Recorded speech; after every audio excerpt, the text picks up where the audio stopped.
पाकिस्तान बोलता है ना, जब मजबूत सरकार होती है और राइफल आपकी अमेठी में बनती है, अब दुश्मन भी क्या बोलता है, अगर पटाखा जोर से फट जाए ना, कहता नहीं नहीं मैंने नहीं किया, मेरा हाथ नहीं है इसमें, वो पटाखा फट रहा है।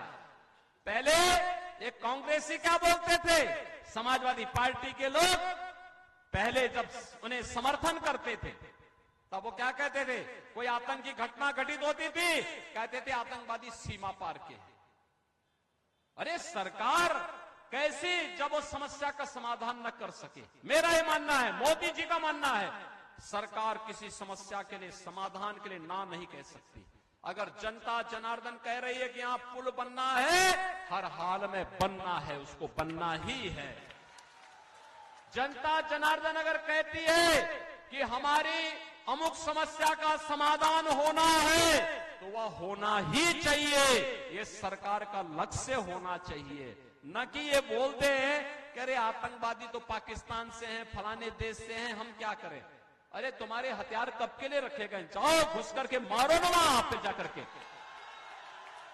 लेकिन मारने के लिए हिम्मत होनी चाहिए ना, और जब हिम्मत होती है तब आस्था का सम्मान करने के लिए रामलला विराजमान होते हैं। और माफिया, बड़े बड़े माफिया जो पहले सरकारों का संचालन करते थे, उनका राम नाम सत्य है की यात्रा भी निकल जाती है।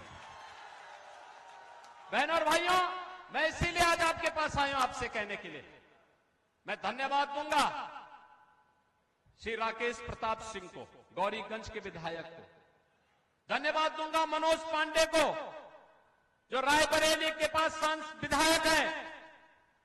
इन्होंने समाजवादी पार्टी से इन्होंने विद्रोह किया। कहा जब समाजवादी पार्टी ने अयोध्या में रामलला की विराजमान होने के बाद जब मैंने प्रस्ताव रखा कि भाई चलो सभी विधायक एक साथ अयोध्या में दर्शन करते हैं, इन सभी विधायकों ने समर्थन किया था। लेकिन समाजवादी पार्टी के नेता अखिलेश यादव ने कहा कि नहीं, हम राम मंदिर का विरोध करते हैं। तो इन विधायकों ने कहा नहीं, जो राम का विरोध करेगा हम उसका साथ नहीं दे सकते, और इन्होंने समाजवादी पार्टी से नाता तोड़ दिया। कहा कि भाई हमारा तुमसे कोई संबंध नहीं। इन्होंने पहले ही कहा, इन लोगों ने कहा कि राम से हमारा जन्म जन्मांतर का संबंध है, हमारे पूर्वजों का संबंध है, पीढ़ियों से हमारा संबंध है। हम भूखों रह सकते हैं लेकिन राम को नहीं छोड़ सकते, राम के बगैर हमारा काम नहीं हो सकता है। और बहनों और भाइयों, मैं परसों गौरीगंज गया था, क्या अपार इसने वहां के लोग भी भारत को दे रहे हैं, और इसीलिए आज मैं आपके पास आया हूं। बहनों और भाइयों, आप सोच सकते हैं, एक सरकार कांग्रेस की थी, कांग्रेस की सरकार, जनता जनार्दन गरीब भूख से मरता था, गरीब उपचार के भाव में दम तोड़ता था, गरीब के पास मकान नहीं होता था, गरीब के पास शौचालय नहीं होता था, गरीब के पास एलपीजी का सिलेंडर नहीं होता था, किसान आत्महत्या करता था, नौजवान पलायन करता था। और 10 वर्ष में 80 करोड़ लोगों को फ्री में राशन की सुविधा का लाभ आज मोदी जी उपलब्ध करवा रहे हैं। 80 करोड़ लोगों को देश के अंदर, 60 करोड़ लोगों को आयुष्मान भारत का कार्ड दिया है, 5 लाख रुपए, जिसमें हर वर्ष वह व्यक्ति उपचार करा सकता है। बहनों और भाइयों, यही नहीं, 50 करोड़ गरीबों के जनधन अकाउंट खुल गए। स्वर्गीय राजीव गांधी कहा करते थे ना कि 1 रुपया भेजते हैं लेकिन जमीन तक तो केवल 15 पैसा ही जाता है, बाकी 85 पैसा ये सब कांग्रेस के गुंडे और दलाल खा जाते थे। यही तो उनका कहना था, यही पीड़ा थी।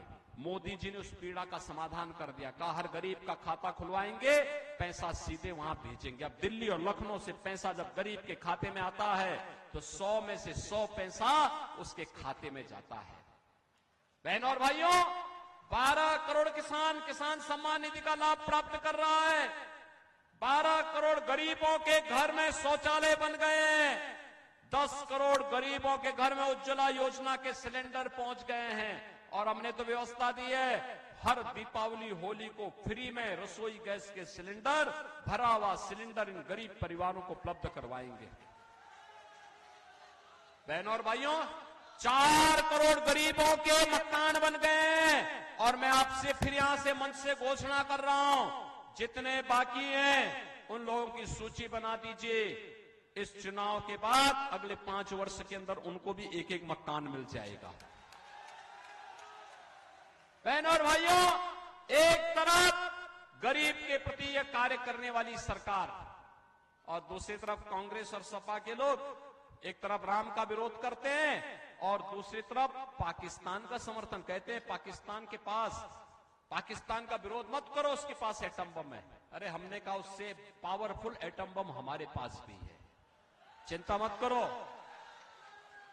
उसका एटम बम फेंकने के लिए है तो हमारे पास हमारा एटम बम फ्रीज में रखने के लिए नहीं है। हम भी छेड़ेंगे नहीं, लेकिन कोई छेड़ेगा तो फिर छोड़ेंगे भी नहीं, और कहीं भी होगा। यानी पाकिस्तान का समर्थन कर रहे हैं। इन बेशरमों को शर्म भी नहीं आती है। और किस पाकिस्तान का समर्थन कर रहे हैं?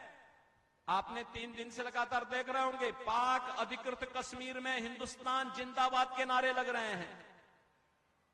पाकिस्तान में आटा नहीं मिल पा रहा है, खाने के लाले पड़ रहे हैं। एक भिखमंगा पाकिस्तान का समर्थन एक कांग्रेसी और समाजवादी पार्टी के लोग कर रहे हैं। और मैं तो फिर कहता हूं, जो हिंदुस्तान में रहता है और हिंदुस्तान पर जिसको गौरव की अनुभूति नहीं होती है, हिंदुस्तान जिसकी प्राथमिकता में नहीं है, भारत माता के प्रति जिसके प्रति समर्पण का भाव नहीं है, वह भारत के अंदर क्यों बोझा बनता है? जाओ ना भिखमंगे पाकिस्तान के पास जाके भीख मांगो वहां जाकर के। क्यों हिंदुस्तान के लोगों के जीवन पे बोझा बने हुए हो?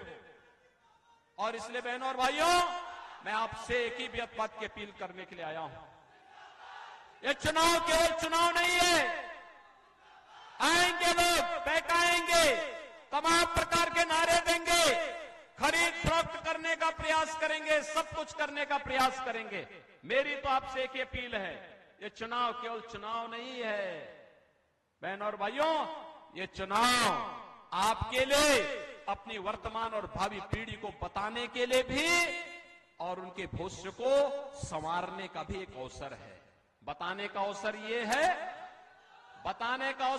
है, आपने अपनी वर्तमान और भावी पीढ़ी को आप बता सकते हैं। कहते सकते हैं, जब रामलला अयोध्या में विराजमान हुए थे ना, उस समय हमने यह दृश्य देखा था और ये हमारे कारण हुआ। आप ये बोल सकते हैं। बहनों और भाइयों, मोदी और योगी के पास अगर आज एक ताकत है कि 500 वर्ष की समस्या का समाधान कर सकते हैं, ये ताकत कहीं और से नहीं, इस ताकत के दाता आप हैं। आपने ताकत दी है। अगर आपने जगदीश पासी को, सुरेश पासी को नहीं जिताया होता और स्मृति ईरानी जी यहां से सांसद नहीं होती, तो क्या हमारे पास ताकत होती क्या? अरे जब एक एक विधायक चुना जाता है, एक एक सांसद चुना जाता है, वही तो हमारी ताकत है। और वह ताकत थी, हमने 500 वर्षों के कलंक को समाप्त करते हुए अयोध्या में रामलला को विराजमान कर दिया। अरे ये पीढ़ी तो धन्य हुई है।